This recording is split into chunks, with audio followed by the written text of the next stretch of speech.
Sir మరి 'Hanuman' movie 'Teja సజ్జా' గారు హీరోగా నటించిన ఈ మూవీ పాన్ ఇండియా రేంజ్‌లో తీశారు. మరి ఆ ఎక్స్‌పెక్టేషన్స్ రీచ్ అయ్యిందా? పాన్ ఇండియన్ మన సైడ్‌లో కాకుండా అక్కడ సైడ్ కూడా ఆడే అవకాశం ఉందంటారా? మీ ఒపీనియన్ సార్ ఈ సినిమా పైన ఎలా ఉందంటారు? ఆల్రెడీ హిట్ టాక్ అయితే వచ్చిందండి. హ్మ్. ఆల్రెడీ కొంతమంది మీడియా మిత్రులు కూడా షేర్ చేసుకున్నారు. గ్రూప్‌లో కూడా చిన్న చిన్న బిట్స్ పెట్టడము, స్టేటస్‌లో పెట్టడము. కానీ పొద్దున్న ఒక మంచి మిత్రుడు ఆయన ఆల్రెడీ అర్ధరాత్రే నిన్న ఈవినింగే రిలీజ్ చేసేసారు. ఎందుకంటే కొన్ని కారణాల వల్ల. ఆ కారణాల తర్వాత మాట్లాడుకుందాం. అయితే అది చూసిగానే ఆయన బయటకొచ్చి ఒకటే చెప్పారు. అసలు సినిమా అట్లా ఉంటదని ఎక్స్‌పెక్ట్ చేయలేదు ఫస్ట్ థింగ్. అండ్ అదే అన్నాను ఎప్పుడు ఎక్స్‌పెక్టేషన్స్‌తో ఎళ్ళకూడదని. హ్మ్. రెండోది coming hero, young hero 'Teja Sajja'. తను కూడా బాగా పెర్ఫార్మ్ చేశాడు. మూడోది సినిమా ఎలివేషన్స్, ఆ సీన్స్. నాలుగవది కంపారిజన్. అంటే మన హ్యూమన్ ఇండియన్ సైకాలజీ ప్రకారం హ్మ్. మన ఇంట్లో కరెంట్ లేకపోతే పక్కోడి ఇంట్లో ఉందో లేదో ముందు చూస్తాం. సబ్‌స్టేషన్‌కి ఎవడు ఫోన్ చేయడు. అవును. ఏవండీ మాకు కరెంట్ పోయింది ఏంది చూడండి అని. పక్కింటోడికి లేదా? ఓకే. మనకి లేదా? ఓకే. పక్కన అరే ఆడికుంది మనకి లేదేంటి? సో, ఈ ప్రతిదీ కంపారిజన్ ఉంటుంది. చదువుల్లో కూడా అరే! చూడు ఆ మాస్టర్ అబ్బాయి ఎంత బాగా చదువుతున్నాడు. నువ్వు ఉన్నావు బొటాబొటి మనల్ని తిడతాం. వాడు చూడు వాళ్ళు బాగా ఆడు మంచి జాబ్ సంపాదించాడు. నువ్వేం ఇట్లా కంపారిజన్‌తోనే ఎక్కువగా గడిపేస్తుంటాం మనం. అవును. పక్కోడి కోసమే బతుకుతూ ఉంటాం. సో, అటువంటి నేపథ్యంలో తోటి సినిమాలు రిలీజ్ అయినప్పుడు కూడా ఒక పక్క 'గుంటూరు కారం' ఆశాజనకంగా లేకపోవడం కూడా దీనికి ఒక ప్లస్ అయిపోయింది. అన్నీ కలిసి సినిమా అయితే సినిమాలో స్టఫ్ లేక కాదు. స్టఫ్ఫుల్ ఉంది కాబట్టే ఇవన్నీ కూడా కొంచెం కొంచెం యాడ్ అయ్యాయని చెప్తున్నాను. స్టఫ్ ఉంది. ఎంత స్టఫ్ అంటే సినిమా షూట్ అవుతున్నప్పుడే ఓటీటీ రైట్స్ గానీ, శాటిలైట్ రైట్స్ గానీ జీ తెలుగు దక్కించుకుందంటే దాని సత్తా అని చూడొచ్చు. అసలు మీరు నమ్మరు సినిమా షూట్ టేక్ అవుతున్నప్పుడే ప్రశాంత్ వర్మ టాలెంట్ తెలుసుకొని జీ5 వాళ్ళు, జీ తెలుగు వాళ్ళు ఆయన కన్సల్ట్ చేసి ఎంత అమౌంట్‌కి సుమారుగా 27 కోట్లు, 30 కోట్ల అమౌంట్‌కి ఓకే చేసేసి, ఆ తర్వాత మళ్ళీ కొన్ని షెడ్యూల్స్ భలే వచ్చాయిలే అని చెప్పి కన్నడ, తమిళ్ రైట్స్ కూడా వాళ్ళే కొనుక్కున్నారట. అంటే అప్పుడే అంటే కొన్ని తెలుస్తాయి కదా! హ్మ్. కొన్ని అబ్బా!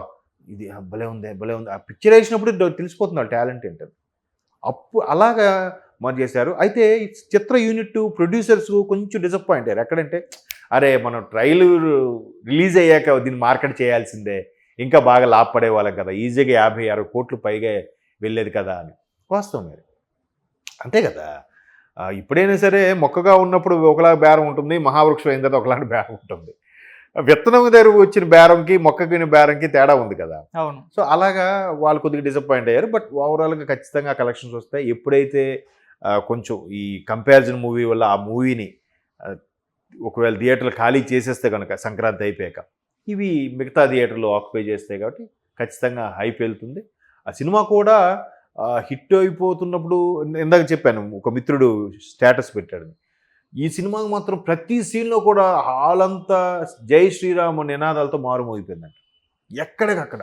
బయటకొచ్చేవాళ్ళు కూడా అందరూ జై శ్రీరామ్ అనుకుని బయటకొస్తున్నారంట. అది అసలు మంచి పరిణామం. అండ్ మోర్ ఓవర్ రేపు 22వ తేదీన అయోధ్య రామ మందిరం ఓపెనింగ్ ఉంది. యావత్ అవును. భారతదేశం కూడా జై శ్రీరామ్ నామంతో నినాదాలతో మారుమోగుతున్న నేపథ్యంలో ఈ సినిమా పాన్ ఇండియా స్థాయిలో రిలీజ్ చేస్తే ఏ రేంజ్‌లో ఇంకా మీరన్నట్టు 'సలారు', 'ట్రిపుల్ ఆర్' ఇవన్నీ తుడిచిపెట్టుకుపోతాయేమో.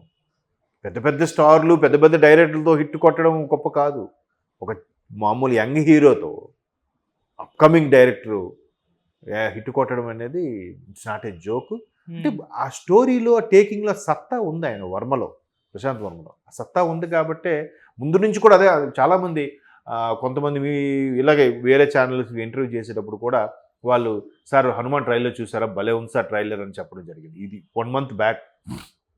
అంటే ఒక సామాన్యుడికి ట్రైలర్ రూపంలోనే సినిమా సత్తా ఏంటో, సినిమాలో ఏ రేంజ్ ఉండబోతుందో చూపించగలిగే సత్తా ఉన్న డైరెక్టర్ అని అర్థమవుతుంది కదా! అవును. సో, ఖచ్చితంగా హైపు, ఆ ఎక్స్‌పెక్టేషను లేదు చిన్న యంగ్ హీరో కాబట్టి, అరే! 'హనుమాన్' అంటున్నారు ఏంటో చూద్దాం. ఎళ్ళిన తర్వాత అబ్బా! ఏంటో చూద్దాం అని కాస్త అరే! భలే తీశాడే!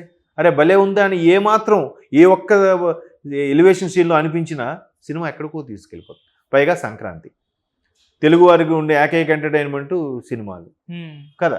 కుటుంబంలో ఈ సంక్రాంతి వస్తుంటే ఇంక అందరూ ఒక దగ్గరకు జతకు కూరుతారు, ఫ్యామిలీలతో వెళ్తుంటారు. ఇప్పుడు లేదు కానీ ఒకప్పుడు ఊర్లలో ట్రాక్టర్ల మీద, ఎడ్ల బళ్ళు మీద బళ్ళు కట్టించుకొని మరి టౌన్ వెళ్ళి సినిమా చూసి వచ్చేవారు. అవును. ఇప్పుడంటే మొత్తం ఒక సిస్టమ్ చిప్ వచ్చి సెంటర్ అయిపోయింది కాబట్టి మొత్తం ఏబిసి సెంటర్లో కూడా ఒకేసారి రిలీజ్ చేసి లాడించేస్తాను. మ్యాక్సిమం 1 వీక్లో సినిమా కలెక్షన్స్ అని వచ్చేసేలాగా. అప్పుడు అలా కాదు, ఫస్ట్ ఏ సెంటర్ రిలీజ్ అయ్యేవి, బి సెంటర్లో కొన్ని రిలీజ్ అయ్యేవి. అప్పుడు బాక్స్ కాస్ట్ కూడా ఎంత ఉందట అంత ఉందట అనుకునేవారు, అన్ని లక్షలు పెట్టి కొనుక్కునేవారు. ఆ బండిల్స్ ఉండేవి, ఆ రీల్స్ పెట్టి ప్రొజెక్టర్ పెట్టి ప్లే చేసేవారు. అక్కడ బాగా ఆడితే మళ్ళీ సి సెంటర్లకు వచ్చేవి. అక్కడ హిట్ అయితే మళ్ళీ సి సెంటర్లో ఇంకొక 50-100 రోజులు ఆడేవి. ఇంకా కొద్ది ముందుకెళ్తే 80s ఒక రకమైన కల్చర్ ఉండేది. పాత సినిమాలు కూడా మళ్ళీ 2-3 థియేటర్లు, టౌన్లో ఒక 4-5 థియేటర్లు ఉంటే ఒక థియేటర్ మాత్రం పాత సినిమాలు మళ్ళీ తీసుకొచ్చి ఆడిచ్చేది. అవును. ఇప్పుడంటే టీవీలో చూసేస్తున్నారు, పాత సినిమాలు తేవట్లేదు కదా. ఆ పాత సినిమాలు కూడా, పాత గుండమ్మ కథ లాంటి సినిమాలు కూడా బ్లాక్ అండ్ వైట్ కూడా తెచ్చి ఆడిచ్చేవారు. ఆ కల్చర్ ఉండేది.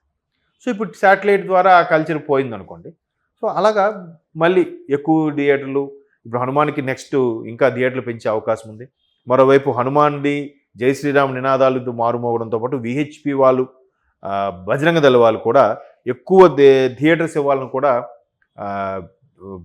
థియేటర్ యాజమాన్యుల మీద కానీ ఈ ప్రొడ్యూసర్స్ మీద ప్రెజర్ తీసుకొచ్చారు. బట్ పెద్ద సినిమాలు ఉన్నాయి కాబట్టి అందరికీ న్యాయం చేయాలి కాబట్టి పెద్ద సినిమాకి కొంచెం ఎక్కువ ఇచ్చి దీనికి తగ్గించినట్టున్నారు. ఇప్పుడు అది సీన్ రివర్స్ అయిపోద్ది, మీరేం కంగారు పడద్దు. ఎందుకంటే ఆల్రెడీ ఆ సినిమా పెద్ద సినిమా ఆశాజనకంగా లేదంటున్నారు కాబట్టి హనుమాన్ బ్లాక్ బాస్టర్, ఇంకా సంక్రాంతి ఓపెనింగే బ్లాక్ బాస్టర్గా ఉందనేది మంచి పరిణామం. ఇండస్ట్రీ అంటే స్టార్టింగే మంచి హిట్, పాజిటివ్ టాక్, ఇండస్ట్రీ కూడా పాజిటివ్గా ఉందనుకో 2-3 సినిమాలతో ఒక ఊపు మీద వెళ్ళిపోతుంది. ఇంకా రేపు ఎల్లుండి కూడా ఉన్నాయి సినిమాలు, సైంధవు, నా సామిరంగా ఏవో. సో అవి కూడా ఒక మోస్తరుగా ఉన్నాయనుకోండి, అంటే శుభపరిణామం. ఈ ఊపుతో ఈ 2024 అంతా ఒక మంచి ఊపు మీద వెళ్తుంది కాబట్టి దానికి అనుగుణంగానే సినిమాలు వస్తే ఇండస్ట్రీ పచ్చగా ఉంటుంది. ఆ ఇండస్ట్రీ వస్తే థియేటర్స్ బాగుంటాయి, థియేటర్స్లో పనిచేసే వాళ్ళు, దాని చుట్టూ ఆధారపడే వాళ్ళు, చుట్టుపక్కల వాళ్ళు, సైకిల్ స్టాండ్ నుంచి అందరూ హ్యాపీ కదా. అవును. సో అట్లా ఉందని హనుమాన్ అయితే బాగుంది. ఖచ్చితంగా బ్లాక్ బాస్టర్ మూవీ. పిల్లలు కూడా ఎంజాయ్ చేస్తారంట. అంటే ఆ గ్రాఫిక్స్, ఆ ఎంటర్టైన్మెంట్ సీన్స్ అలా ఉన్నాయని ఆ మిత్రుడు కొన్ని సీన్స్ కూడా స్టేటస్లో పెట్టడం జరిగింది. మొబైల్లో షూట్ చేసినట్టున్నారు, బట్ అలా తీయకూడదు. జస్ట్ చిన్న క్లిప్పింగ్స్ ఇప్పుడు అందరూ పెట్టుకుంటున్నారు కదా స్టేటస్లో, టైటిల్ వచ్చినప్పుడు, లేదంటే హనుమాన్ ప్రత్యక్షమైనప్పుడు, హనుమాన్ అయినప్పుడు ఈయన గాలిలోకి లేవడం, అలా కొన్ని సీన్స్ పెట్టారు. సినిమా అయితే ఓవరాల్గా చాలా బాగుందంట.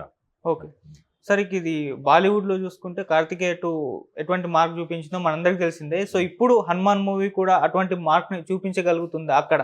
100%. నిన్న ఒక స్వామీజీని